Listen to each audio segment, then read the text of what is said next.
What are we doing today? We're baking against the machine to fight against racism.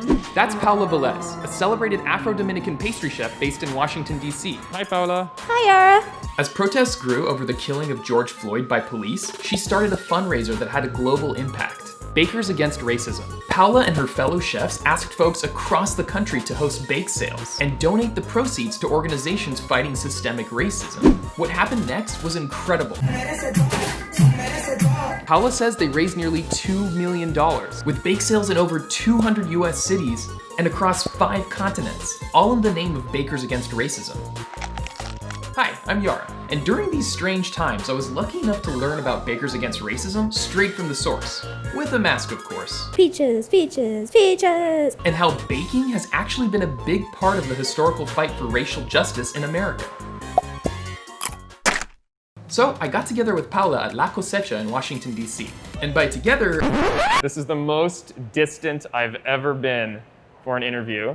All right, there is ventilation. This is an initiative that grew to something even beyond, I assume, your expectations. Originally, I just wanted 80 bakers to participate. Once I started, we had maybe like 3,000 participants worldwide. Bakers Against Racism, Paris, Kansas City, Chicago. Wow, you're starting to form branches and people are doing this on their own. On their own. And so if I wanted to participate, You would email us and we would send you this Google folder. It had all of the graphics, mission statements, how to participate. and then I would sell it myself, and then they'll come pick it up, they'll Venmo me, I'll donate it to whatever organization, NAACP, Black Right. Lives Matter. Right. That's so amazing. What I've learned is that you can take $0 and make a worldwide movement with a little bit of elbow grease. So, in the spirit of Bakers Against Racism, Paola and I decided to bake something together. So what are we baking today? Today we're gonna be making a peach cobbler. So we are going to engage in socially distant baking. That looks like Raid. No, it's just canola oil spray.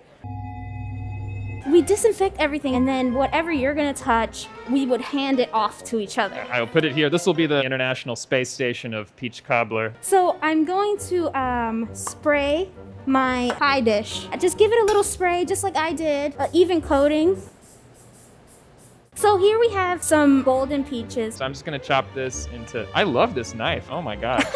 So why is it that we're making peach cobbler today? I wanted to kind of play like this homage to like the American South and Georgia Gilmore. She was the original Bakers Against Racism. Georgia Gilmore. She was a hugely important figure in the civil rights movement that isn't really talked about in history class, at least not mine. She was a cook in Alabama who lost her job after testifying against segregation. So she opened up her own restaurant and organized bake sales as a civil rights activist, specifically during the Montgomery Bus Boycott. Let's rewind. In December 1955, Rosa Parks refuses to vacate her seat for a white man on a bus in Montgomery, Alabama, and the police arrest her because back then, buses are segregated, meaning there are separate sections for white people and black people. Her arrest mobilizes the black community and sparks the Montgomery Bus Boycott, led by Dr. Martin Luther King Jr. For 381 days, black people in Montgomery refused to take public transit. Instead, they set up an alternative carpool system that they run by themselves. But that, of course, costs money. So Georgia Gilmore finds a way to raise a ton of cash to keep the boycott going. She rallies black women in Montgomery to cook meals or bake desserts like peach pies and sell them to fund the carpool. But the cooking and baking was all a covert operation. Georgia Gilmore had to keep the identities of her fellow cooks secret because there was a chance their white employers might fire them. And when people asked where the money came from, they would just say nowhere. So they came to be known as, well, the Club from Nowhere.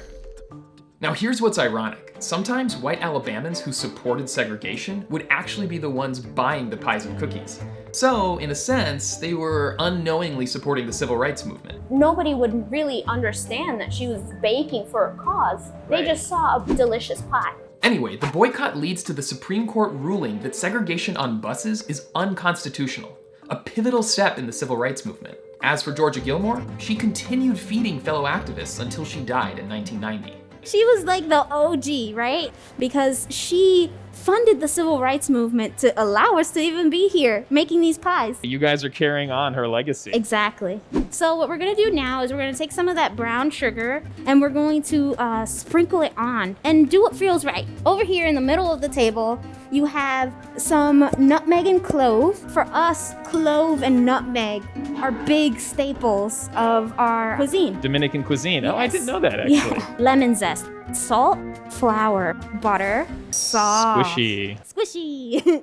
Just mix everything Together? Yeah. So I just do this? Yeah. Oh. And it's gonna start getting into like this like gooey, kind of like sticky, Yes. hot mess. So we're making a cookie crumble.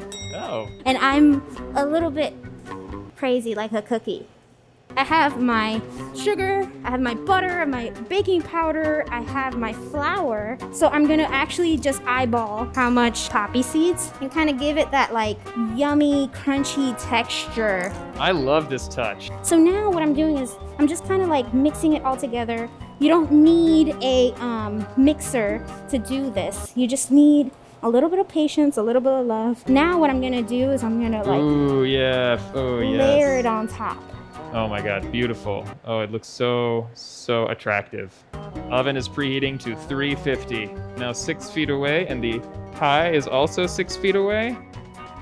Bakers Against Racism, it was step 1 for the restaurant industry. Step 2 and 3 now again falls with the ownership of the bakers themselves on how they're going to keep treating black bodies and brown bodies and how they're going to dismantle a very systemic racial system within the restaurant industry. As a woman of color, it was hard to even break into this industry. Did you see other people that Looked looked me? like you? Absolutely not. I was sometimes one of one in kitchens. One of how many? One. I hope that the industry actually does change for the better and realize that maybe if I'm a little rough around the edges, maybe if my hair curls a certain way, there's nothing I can do about that. But what I know how to do is cook. We're gonna eat it Ooh, over and here. now we have to get far away from each other to eat it. I want to heighten my sense of taste, so I'm canceling my sense of vision.